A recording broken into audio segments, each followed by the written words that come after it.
What's up, everybody? What be going on, man? It's your boy Q, aka Uncle Quan. Guys, we gotta talk about it, man. I just saw the first episode of HBO's Last of Us. And guys, y'all already know. If y'all fuck with me, man, y'all know The Last of Us is my favorite game of all time. That's without a doubt. And going into this show without any bias, you know what I mean? Well, I'm lying. I do got a little bit of bias. Y'all leave me alone. But I did go into the show open-minded. And I went in with low expectations. You know what I'm saying? I don't really believe in the whole changing a video game into a movie or a TV show. But after seeing this, they completely changed my mind. Shout out to Neil Druckmann and the cast and crew and all that shit, man, for The Last of Us. They did a phenomenal job, y'all. First of all, if y'all wondering why I'm recording in my car, guys, it's simply just because I feel comfortable in my car. This is where I'm secluded. You know what I mean? My thoughts just flow. I'm comfortable, and I just like being by myself. I feel like I'm a lone wolf, so I just work better alone, you know what I mean? So when I'm in my car, I'm by myself. It's just me and my thoughts. So yeah, that's why we in the car, y'all. We're gonna call this segment Car Convos, you know what I mean? I'm gonna do a couple of episodes where I'm just talking about random shit, whether it's video games, TV shows, movies, whatever it is, man. We're gonna call this shit Car Convos, man. So welcome to the first episode of Car Convos. Like I said, man, let's get back into this Last of Us TV show, y'all. All right, first of all, we gotta talk about it, fam. The atmosphere of this show is phenomenal. When I was watching it, first of all, I was high as a fucking kite, so I appreciate being high as hell. Watching this for the first time, y'all, it's a hell of an experience. Watching this shit, y'all, I don't want to give any spoilers, but watching it from Sarah's perspective, I love the fact that they gave us more background story with Sarah and more dialogue with Sarah. I felt more connected to her, which, I mean, we all know what happens if you play the game. That shit hurt, y'all, but the atmosphere, they really did a good job of, like, creating, like, a mystery, you know what I mean? It was, like, the feeling of something is going on, but we don't know what the fuck is going on, and we scared. It feels very apocalyptic. Everybody's panicking.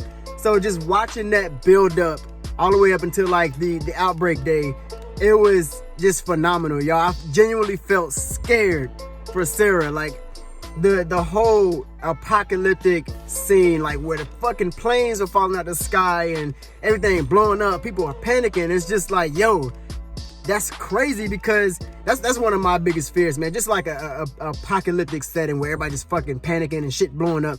That shit was done phenomenally, y'all. And then, like, just the character development overall, it was a really phenomenal job what they did with, like, Sarah and Joel's relationship. I mean, it was just like the game, but we saw a little bit more to that, you know what I mean? So I like the fact that they added extra elements to the story. The story is already good, but this is like, you know what, low-key, this is like what I would have imagined a remake for Last of Us to be, you know what I mean? It's the same story that we all know and come to love, but they added extra elements, and, like, they kind of changed up a little bit of things. I'm not gonna go too far into detail because I don't want to give away spoilers.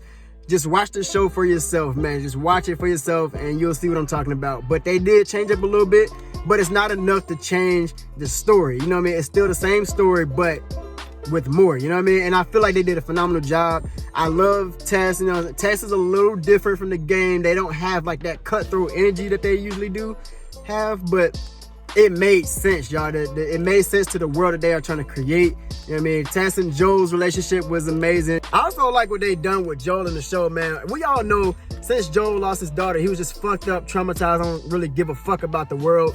But in this show, they actually dive deeper into, like, his trauma. There was a point in the episode where he had, like, an emotional episode. I'm not gonna tell you what happened. I'm not gonna tell you how it happened. But in that moment, I was just like, yo, Joel is fucked up, y'all. He really is fucked up, and I really like how the show introduced that. They're letting you know, new viewers and people who played the game, this is Joel, man. Joel has been through some shit. He's gonna continue to go through some shit, and understanding that the world around, you know what I'm saying, The Last of Us is only gonna just continue to fuck him up. You're literally, you know what I'm saying, in the darkness looking for light. They're gonna emphasize that throughout the episode, you know what I'm saying? When you're lost in the dark, look for the light. That's the Fireflies' little lingo, and you're gonna see that a lot throughout the episode, man. But that's basically symbolism for the world that they live in. They're trying to find hope. They're trying to, you know what I'm saying, keep hope alive. They're trying to stay alive. but that world is so fucked up and dark, and you're gonna see a lot of different elements of that in the episode, just the first episode. I'm pretty sure throughout the series, obviously, but the first episode I already showed you, this world is fucked. It's fucked. It's a lot of fucked up people. It's a lot of fucked up situations, a lot of fucked up living spaces, man. It's really just a fucked up world where they are trying to find hope. And with trying to find hope and continually having to deal with darkness, it's tough. You know what I mean? It's gonna fuck them up. It's gonna have an effect on their mental, you know what I mean? And hell, they're getting fucked up physically too. So, I mean, they just really do a good job of just nailing hopelessness. And like, just like the game, it's just like, yo, we in this fucked up world, but like, how we gonna survive? You know what I mean? So that's the adventure with this series that I cannot wait to see, y'all. Like, this shit is fucking lit, y'all. This is my shit already. I only seen the first episode, but y'all already know The Last of Us is my shit. And I feel like this is giving good vibes already, y'all. I also really enjoy what they did with the infected this time around, man. Like, the special effects on that shit is phenomenal, y'all. If you seen the show, you seen the fucking old lady twitching and shit, man. Like, yo, it was crazy. It was crazy. I'm not gonna go too far into detail. Again, I don't want to give it away. But they really emphasized how the infection works. You know what I mean? Like, they start out the show talking about the fungus and the infection, and basically everything from the game, but they actually dive deeper in the show and tell you what this fungus is and how it spreads and how it affects people and shit like that. So I really think they did a good job with that. I can't wait to actually see more infected, more clickers and bloaters and all that shit like that, man, how they're depicted. And without spoiling, there was a new element to the infected that's not in the game that I'm very intrigued to see throughout this show, man. Like, spoiler alert, you can skip to the number on the screen if you don't want to hear the spoiler.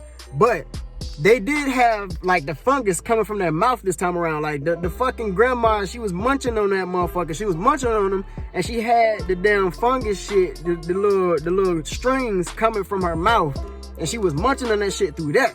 So that was how they spreaded the infection through the fungus. And like, it was finding a new host. And like, they keep their host alive. But like, it's crazy, man. That shit gets deep, y'all. It gets deep. And I can't wait to see more of it, man. Also, guys, I want to shout out the cast, man. Like, at first, I was looking at like the cast for Ellie. I'm not gonna hold you, just by purely looking at her. I was like, that's not no fucking Ellie. That's not Ellie. But guys, I can assure you, she delivers Ellie exactly how Ellie should be, y'all. She might not look like her, but that shit immediately goes away when you go into the show and watch it. You will see exactly what I'm talking about. She delivers Ellie perfectly, y'all. Same with Joel. You know what I mean? I really like the actor for Joel. I mean, that's literally Joel to me. Like, there's no difference. There's no, you know what I mean? That's Joel. So I really like what they had done with the cast. I mean, Sarah, she was my favorite part of the first episode, man.